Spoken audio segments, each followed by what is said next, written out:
естественно, его связь. Это, конечно, такой, но зато проверенный способ остановить. Ouais, ça fait mal ça. Bonjour à tous, je suis très heureux de vous retrouver sur la 4e vidéo de cette chaîne. Pour rappel, je suis Max, je suis interne en médecine générale et en médecine du sport. Et on va essayer de décrypter aujourd'hui les blessures de Neymar, de Kimpembe et de tout le PSG, comme le dit le titre de la vidéo. Avant de voir ce match face au Bayern qu'on va, on l'espère, gagner. Ce que je vous propose, c'est qu'on fasse un peu différemment, qu'on regarde les deux vidéos et puis ensuite qu'on discute ensemble de ce qui s'est passé. Alors on va tout de suite avec la première vidéo, donc c'est la vidéo de la blessure de Neymar. Donc c'était le match contre Marseille. Là, ouais. Donc c'était là. Hein. Ouais, donc on voit la cheville qui tourne. C'est un traumatisme qui est assez fréquent dans le foot, dans le basket, dans les sports de contact comme ça. Donc c'est un traumatisme en fait en inversion. Donc en fait on va voir ici la cheville, hop, qui va venir vers l'intérieur. Et ici, hop, et c'est ça qui va causer l'entorse. Donc ça le problème c'est que Neymar il en a eu plusieurs. Hein. Ça fait depuis 3 ans qu'il fait pas mal d'entorses comme ça, à répétition. Je me rappelle d'une aussi, juste avant le match de Ligue des Champions, je crois que c'est la première. C'était pas c'était pire qu'une entorse, en fait c'est une fracture. Donc en fait c'est les deux choses qu'il faut regarder quand vous faites ça par exemple en sport, c'est ça qui est intéressant.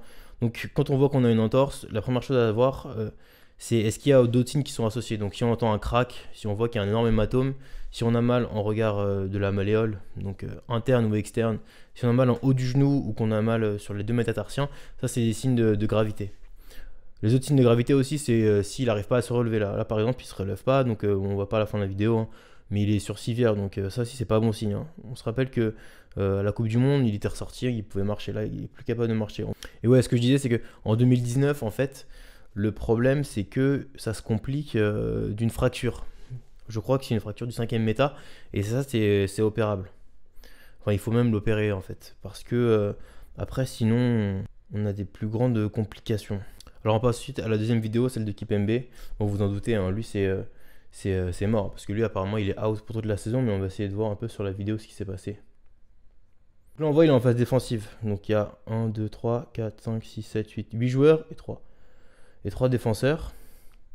Donc Kimpembe, hein, déjà ce qu'il faut voir, c'est que je crois qu'il rate déjà la Coupe du Monde pour 2 blessures. Il rate la Coupe du Monde, parce qu'il a mal déjà à l'ischio. Donc là pour le coup, je vais vous remontrer aussi une vidéo du PSG qui est bien faite, où on voit sa rééducation à la clinique Aspetar et tout ça. En fait je crois qu'il se fait une élongation ou une déchirure en fait, musculaire l'ischio-jambier. Donc là c'est en octobre, et la Coupe du Monde c'est en novembre-décembre. Il est censé revenir à la Coupe du Monde, mais là on parle déjà du fait qu'il a mal au tendon d'Achille. Alors est-ce qu'il a mal parce que c'est juste une gêne? Est-ce qu'il est vraiment blessé et c'est pour ça qu'on peut se poser la question de ce qui s'est passé? Parce qu'il fait quand même pas la Coupe du Monde, c'est à cause du tendon d'Achille je crois. Donc déjà là on va voir. Enfin ça pose une zone d'ombre déjà.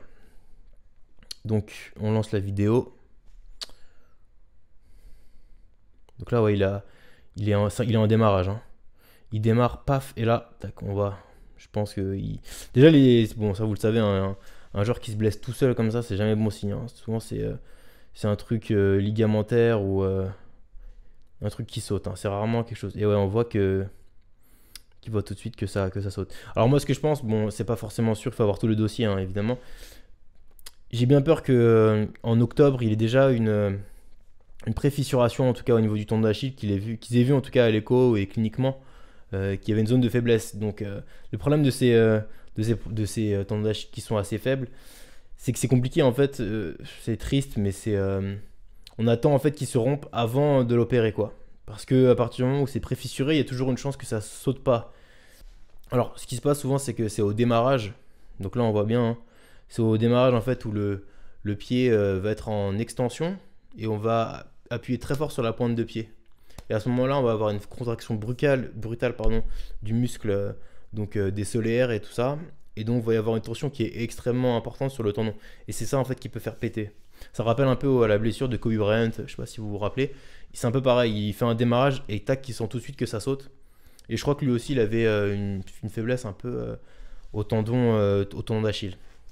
Donc ça, comment ça se passe? C'est une chirurgie orthopédique ensuite, hein.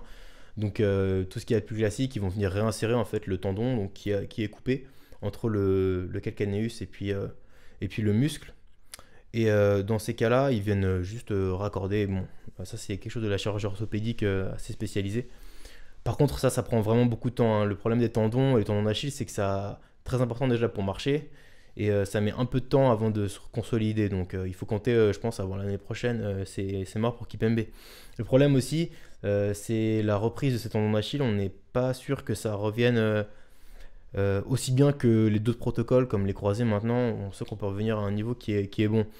Le tendon d'Achille, c'est jamais bon. Alors lui, à 27 ans, en prenant en compte le fait qu'il ait une bonne hygiène de vie et tout ça, je pense que ça devrait bien se passer. Après, on espère qu'il récupère le plus vite possible en tous les cas. Voilà, donc on a fait le bilan des deux vidéos sur Neymar Kipembe.